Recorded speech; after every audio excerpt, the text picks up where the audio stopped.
নমস্কাৰ আপোনালোক সকলোকে পুনৰবাৰ স্বাগতম নাজমাই মছজিদ বন্ধুসকল বলগতে চামক আজি সন্ধিয়াৰ 7টা গুৰুত্বপূৰ্ণ খবৰ।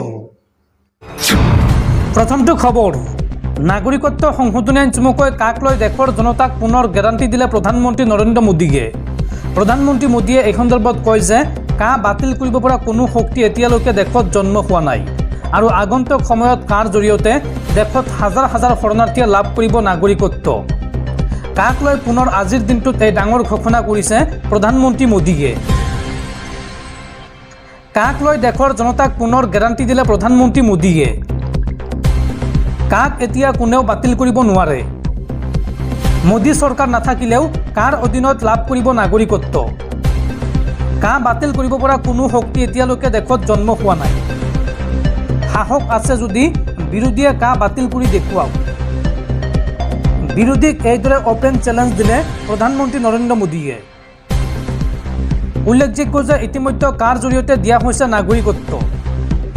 শৰণাৰ্থীসকলক দিয়া হৈছে ভাৰতীয় নাগৰিকত্বৰ প্ৰমাণপত্ৰ। ধৰ্মীয় প্ৰতাৰণাৰ বলি হোৱা লোকসকলক আশ্ৰয় দিছে ভাৰতে। আৰু আগন্তুক সময়ত কাৰ জৰিয়তে দেশত হাজাৰ হাজাৰ শৰণাৰ্থীয়ে লাভ কৰিব নাগৰিকত্ব।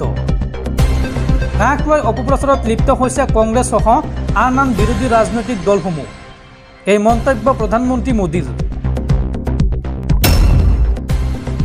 পৰৱৰ্তী খবৰ, অসম চৰকাৰৰ প্ৰাক্তন শিক্ষামন্ত্ৰী তথা ৰঙিয়া সমষ্টিৰ প্ৰাক্তন বিধায়ক থানেশ্বৰ বড়োৰ মৃত্যু।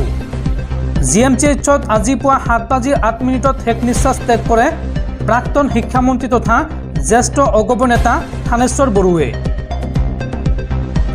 অসম চৰকাৰৰ প্ৰাক্তন শিক্ষামন্ত্ৰী থানেশ্বৰ বড়োৰ দেশবাহান। আজি GMCHত শেষ নিশ্বাস ত্যাগ কৰিলে প্ৰাক্তন মন্ত্ৰীগৰাকীয়ে। মৃত্যুৰ সময়ত তেওঁৰ বয়স আছিল 85 বছৰ। মধুমেহ ৰোগত আক্ৰান্ত হৈ চিকিৎসাধীন হৈ আছিল থানেশ্বৰ বড়ো। অগপ দলৰ প্ৰাক্তন সভাপতি তথা অসম চৰকাৰৰ প্ৰাক্তন শিক্ষামন্ত্ৰী আছিল বড়ো। আৰু ৰঙিয়া সমষ্টিৰ 3বাৰকৈ প্ৰাক্তন বিধায়ক আছিল থানেশ্বৰ বড়ো।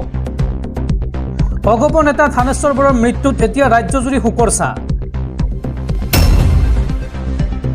পৰৱৰ্তী খবৰ, ছিংগাপুৰ আৰু হংকঙৰ পিছত এইবাৰ ভাৰতৰ এভাৰেষ্ট আৰু MDH কোম্পানীৰ মছলা নিষিদ্ধ কৰিলে নেপালে। কিয়নো এই দুবিধ ভাৰতীয় মছলাত ধৰা পৰিছে বিষাক্ত কীটনাশক দ্ৰব্য, যিটো ব্যৱহাৰ কৰাৰ ফলত মানৱ শৰীৰত হ'ব পাৰে কেঞ্চাৰ ৰোগ। সেয়েহে MDH আৰু এভাৰেষ্ট মছলা ব্যৱহাৰ কৰাৰ পূৰ্বে 100 বাৰ ভাবক। বন্ধুসকল, তাৰপিছত 4 নম্বৰ খবৰটো জনোৱাৰ আগতে আপোনালৈ এটা সৰু ৰিকুৱেষ্ট, যদি তেওঁলোকে এইটো ভিডিঅ'ত লাইক কৰা নাই তেন্তে প্লিজ এটা লাইক কৰি দিয়ক। আৰু এনেকুৱা ধৰণৰ নতুন নতুন ভিডিঅ' পাবলৈ চেনেলটো ছাবস্ক্ৰাইব কৰি কাষত থকা বেল আইকনটো প্ৰেছ কৰি ৰাখক। পৰৱৰ্তী খবৰ, দেশত পুনৰ ভয়ংকৰ বিমান দুৰ্ঘটনা। এইবাৰ 180গৰাকী যাত্ৰী কঢ়িয়াই নিয়া এখন এয়াৰ ইণ্ডিয়াৰ বিমান দুৰ্ঘটনাগ্ৰস্ত হৈছে। অৱতৰণৰ সময়তে দুৰ্ঘটনাত পতিত হয় এয়াৰ ইণ্ডিয়াৰ বিমানখন আৰু তাৰ পিছতে যাত্ৰীসকলৰ মাজত হাহাকাৰ অৱস্থা। 180গৰাকী যাত্ৰী কঢ়িওৱা বিমান দুৰ্ঘটনাগ্ৰস্ত। অৱতৰণৰ সময়তে এয়াৰ ইণ্ডিয়াৰ বিমান দুৰ্ঘটনাত পতিত হয়। ট্ৰাক ট্ৰেক্টৰৰ সৈতে যাত্ৰী কঢ়িওৱা বিমানখনৰ প্ৰচণ্ড সংঘৰ্ষ। 180গৰাকী যাত্ৰী আছিল দুৰ্ঘটনাগ্ৰস্ত বিমানখনত আৰু এই দুৰ্ঘটনাত এয়াৰ ইণ্ডিয়াৰ বিমানখনৰ বিস্তৰ ক্ষতিসাধন হয়। অৱশ্যে সৌভাগ্যক্ৰমে ৰক্ষা পৰিল আটাইকেইগৰাকী যাত্ৰী। দুৰ্ঘটনাৰ লগে লগে যাত্ৰীসকলৰ মাজত হাহাকাৰ অৱস্থাৰ সৃষ্টি হয় আৰু তৎপৰতাৰে উদ্ধাৰ কৰা হয় বিমানৰ যাত্ৰীসকলক। বৃহস্পতিবাৰে পুনে বিমানবন্দৰত সংঘটিত হৈছে এই ভয়ংকৰ ঘটনা। পৰৱৰ্তী খবৰ, দেশত এইবাৰ কংগ্ৰেছ চৰকাৰ আহিলে ৰাম মন্দিৰত চলিব বুলডোজাৰ। এই মন্তব্য প্ৰধানমন্ত্ৰী মোদীৰ। এইবাৰ দেশত কংগ্ৰেছৰ নেতৃত্বত চৰকাৰ গঠন হ'লে ৰাম মন্দিৰত চলিব বুলডোজাৰ। এই মন্তব্য কৰিছে জ্যেষ্ঠ বিজেপি নেতা তথা প্ৰধানমন্ত্ৰী নৰেন্দ্ৰ মোদীয়ে। তেওঁ কয় যে কংগ্ৰেছ আৰু SPৰ চৰকাৰ গঠন হ'লে আকৌ টেণ্টত থাকিব লাগিব ৰামলালা।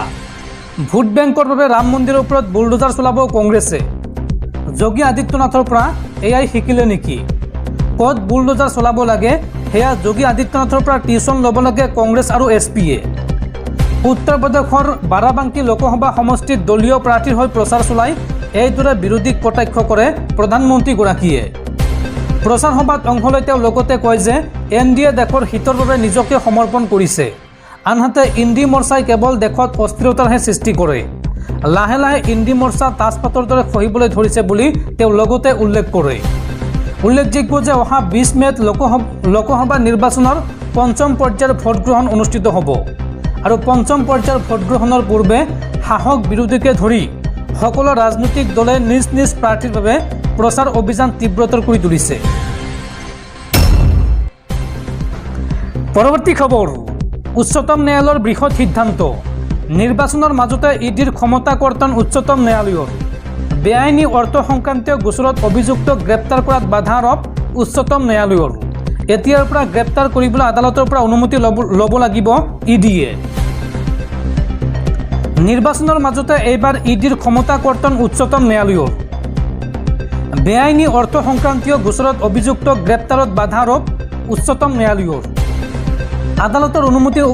আদালতৰ অনুমতি অবিহনে তেনে অভিযুক্তক গ্ৰেপ্তাৰ কৰিব নোৱাৰিব ইডিয়ে। সমনলৈ সঁহাৰি দি অভিযুক্তজন যিখন আদালতত হাজিৰ হ'ব, গ্ৰেপ্তাৰ কৰিবলৈ সেইখন আদালতৰ পৰা অনুমতি ল'ব লাগিব ইডিয়ে।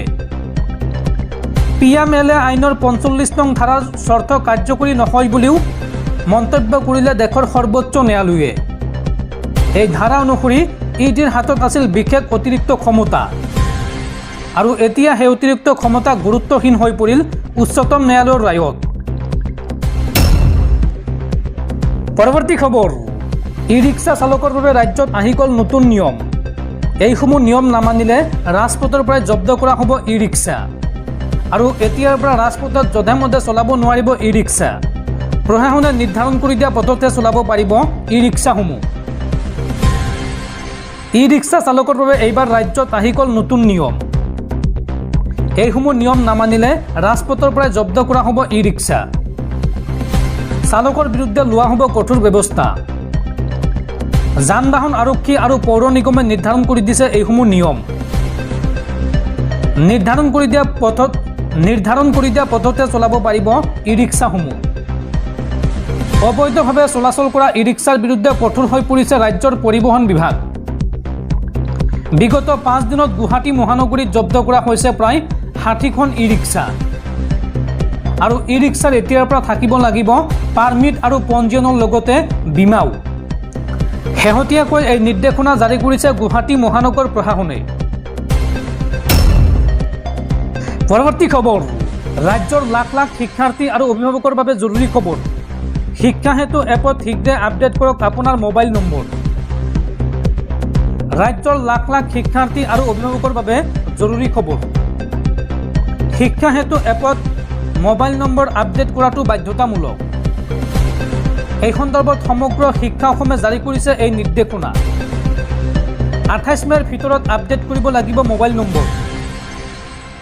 এই সন্দৰ্ভত জিলা শিক্ষা বিষয়ালৈ সমগ্ৰ শিক্ষাই প্ৰেৰণ কৰিছে জৰুৰী জাননী।